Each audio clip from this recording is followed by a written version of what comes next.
Muchas gracias, senador presidente, compañeras y compañeros senadores.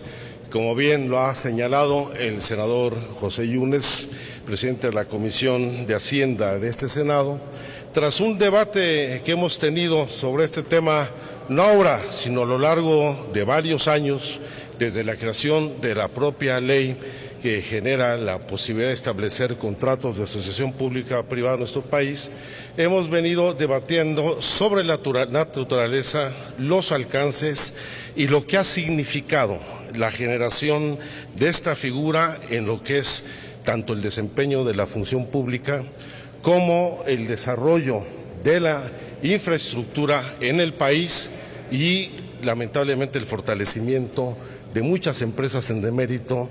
de lo que son el erario público y los asuntos del interés público. Por supuesto que en torno a esas experiencias de contratos de acción pública-privada existen diversas experiencias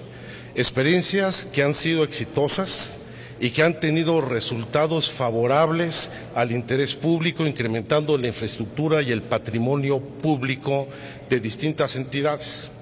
Yo pongo como ejemplo la primera asociación de carácter público-privada que desarrollamos en el gobierno de la Ciudad de México, cuando en una asociación entre el gobierno federal, la Universidad Nacional Autónoma de México, un grupo financiero, el grupo Inbursa y el gobierno del Distrito Federal, construimos la Plaza Juárez enfrente de la Alameda Central de nuestro país, donde se ubicó el actual edificio de la Cancillería del gobierno mexicano. Y en este contrato se establecieron un conjunto de acciones que permitieron el ganar a los distintos participantes. En primer lugar, la ciudad ganó al momento de recuperar predios que aún se encontraban ocupados por los escombros del sismo de 1985, y en un arreglo con empresas como Reichmann, a cambio de quien tenía la propiedad de esos predios. En una negociación con ICA se permitió concluir la actual Torre Mayor. Al mismo tiempo, los terrenos ocupados, propiedad ya de la ciudad, se entregaron al gobierno federal para la construcción del edificio de la Secretaría de Relaciones Exteriores. Y la participación de la Universidad Nacional Autónoma de México logró que, a cambio de estos predios que beneficiaron a la Secretaría de Relaciones Exteriores, se transfiriera lo que actualmente constituye el Centro Cultural Tlatelolco, ahí en la Plaza de las Tres Culturas, donde actualmente está el memorial del 68 de nuestro país. Creo que esto ha sido una de las experiencias más exitosas. Basta ver el desarrollo tan importante que en torno a la oficina de la Cancillería se generó con no solamente el Tribunal de lo Familiar del Distrito Federal, el Museo de la Tolerancia, distintas inversiones de carácter privado. Lamentablemente, a lo largo de estos años, esta figura no solamente se ha distorsionado y ha incurrido en el abuso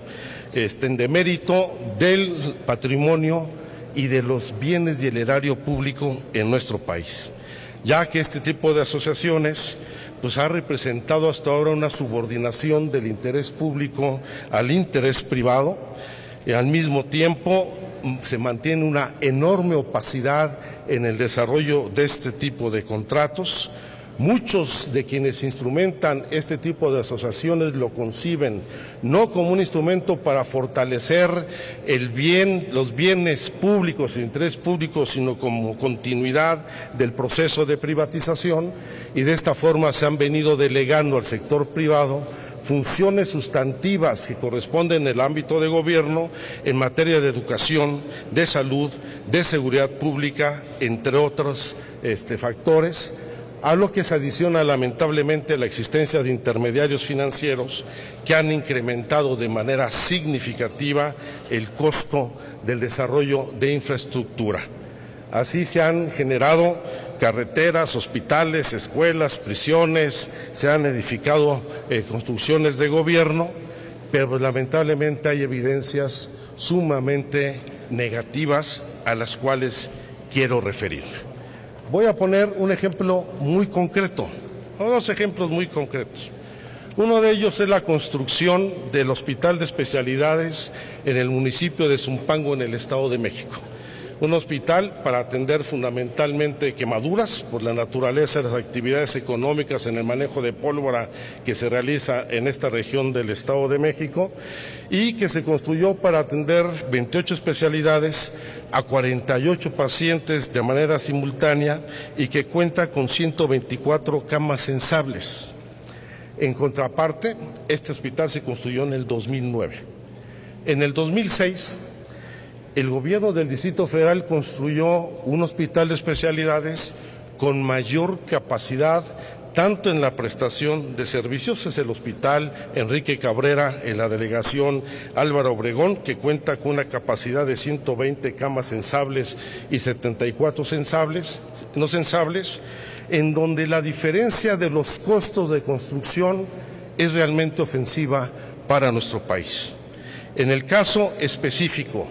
del Hospital de Especialidades en Álvaro Obregón, el costo total de la obra, del equipamiento y de la instalación misma representó un costo total de 350 millones de pesos. Mientras que los términos de la concesión a través de una asociación pública-privada para la construcción del Hospital de Especialidades Zumpango representó o representará al término de la concesión un total de 7,038 millones de pesos. Es decir, con el costo del Hospital de Especialidades de Zumpango pudieron haberse construido 20 hospitales similares al de especialidades en la delegación Álvaro Obregón. Y esto se reproduce en todo tipo de infraestructura. Pongo un segundo y último ejemplo, que es la construcción del circuito exterior mexiquense, aunque valdría la pena echar una buena revisada a los términos en que se construyó este edificio del Senado de la República. Pero, por ejemplo, en febrero del 2003, siendo gobernador Arturo Montiel Rojas, otorgó una concesión a la empresa OHL para construir 155 kilómetros del circuito exterior mexiquense con un costo inicial de 24,921 millones de pesos, la cual esta concesión estaría otorgando una rentabilidad anual del 10% a la empresa. Sin embargo, a la fecha, el contrato original ha sufrido 6 modificaciones que ha permitido no solamente ampliar hasta el año 2051 la concesión, sino incrementar en 50% en términos reales las ganancias de la empresa OHL. Y esto ha llevado, pues, no solamente a la modificación de las tarifas de manera sistemática, sino incluso a prácticas de enorme opacidad, donde, por ejemplo, no solamente no se han construido los 155 kilómetros del circuito mexiquense, sino solamente 110 kilómetros, y se ha acreditado, de acuerdo a los convenios de modificación, una inversión de 23,300 millones de pesos, de acuerdo a la empresa. Cuando la auditoría, la empresa que audita estas obras, señala que solamente se han invertido 18,600 millones de pesos. Y esto, al mismo tiempo, no solamente es una opacidad, sino que no hay claridad en el desarrollo de estas empresas, sino que con tantas modificaciones, el incremento en términos reales de lo que sea el costo de esta obra superará el 35%, sin considerar las ganancias en su extensión hasta el año 2051. Yo por eso insisto, uno de los temas fundamentales es garantizar la transparencia en el establecimiento de estos convenios, que no pueden ser en agravio de los bienes y el patrimonio público. Deben fortalecer la infraestructura, el equipamiento y todo lo que es el desarrollo de nuestro país. Y con las modificaciones que hoy se presentan, se profundiza la opacidad. Pongo, por ejemplo, el artículo 24 que se reforma en este dictamen, donde se elude la responsabilidad para que se presente en el presupuesto de egresos de la Federación por parte del Ejecutivo los contratos de asociación pública o privada que se van a desarrollar y no se van a presentar ni van a ser aprobados por la Cámara de Diputados, lo que conculca la facultad de fiscalización tanto de la Cámara de Diputados como de la Auditoría Superior de la Federación, dejando en manos de la Secretaría de Hacienda un gran margen de discrecionalidad y de opacidad en el tema. Y en segundo lugar, yo veo un problema, lo discutí ayer con el senador Cordero y hoy con el senador Cervantes, visos de inconstitucionalidad en la reforma al artículo 12 de la actual ley, al incorporar dentro de las dependencias que pueden establecer contratos de asociación públicas privadas a los órganos reguladores coordinados en materia energética, cuando los órganos reguladores solamente pueden dictar normas y no pueden asumir labores de carácter ejecutivo. Me decía el senador Cordero que era, por ejemplo, para que pudieran contratar la prestación de servicios de limpieza en las oficinas de los órganos reguladores.